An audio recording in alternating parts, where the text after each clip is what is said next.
sini saya akan membahas apa itu diabetes mellitus. Diabetes mellitus adalah penyakit ketika kadar gula darah seseorang terlalu tinggi.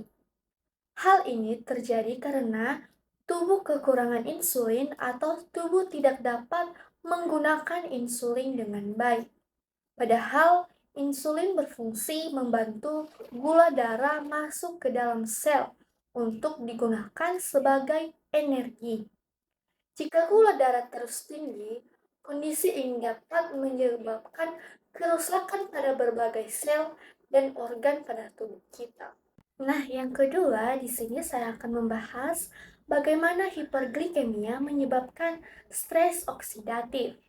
Nah, di mana kadar gula darah yang tinggi atau hiperglikemia dapat meningkatkan aktivitas metabolisme di dalam sel.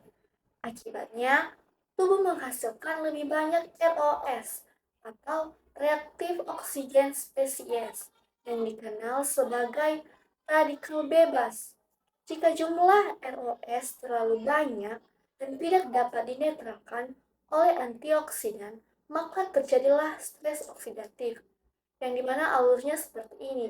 Yang pertama terjadilah gula darah tinggi, kemudian terjadilah ROS meningkat, kemudian terjadilah antioksidan tidak mampu menyimbangnya, kemudian terjadilah stres oksidatif.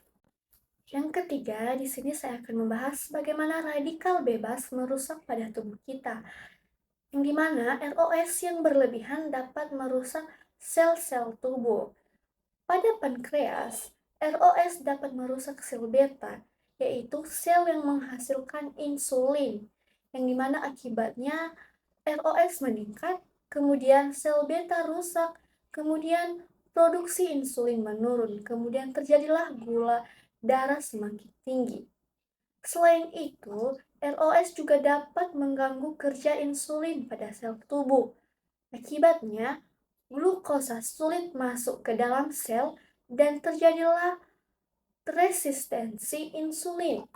Jadi, stres oksidatif dapat memperburuk diabetes dengan cara merusak sel beta pankreas dan mengganggu kerja insulin.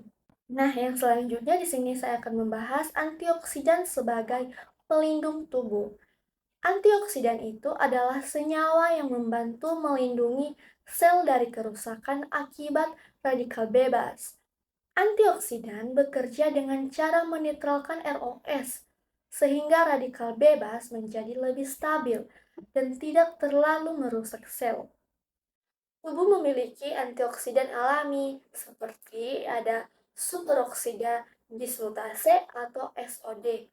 Ada juga katalase, glutathione peroksidase, dan glutathione.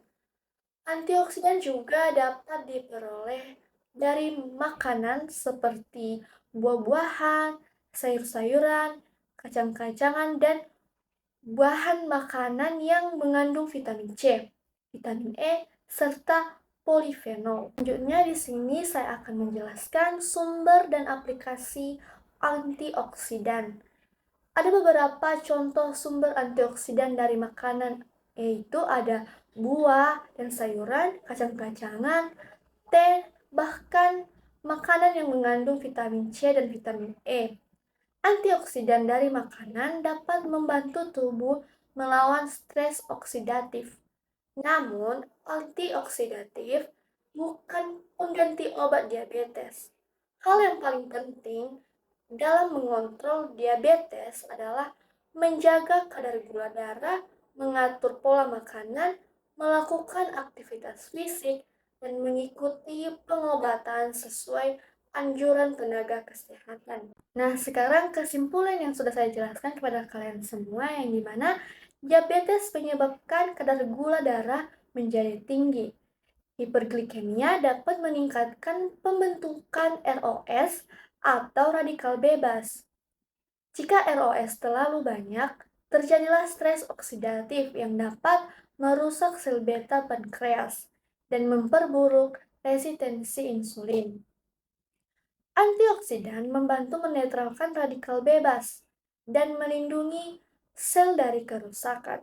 Nah, di sini saya juga akan memberikan pesan penting untuk kalian, yaitu jagalah kadar gula darah, konsumsi makanan bergizi yang mengandung antioksidan, dan jalani pola hidup sehat untuk membantu mencegah komplikasi diabetes. Kendalikan gula darah, lawan stres oksidatif, dan lindungi sel tubuh. Bye-bye!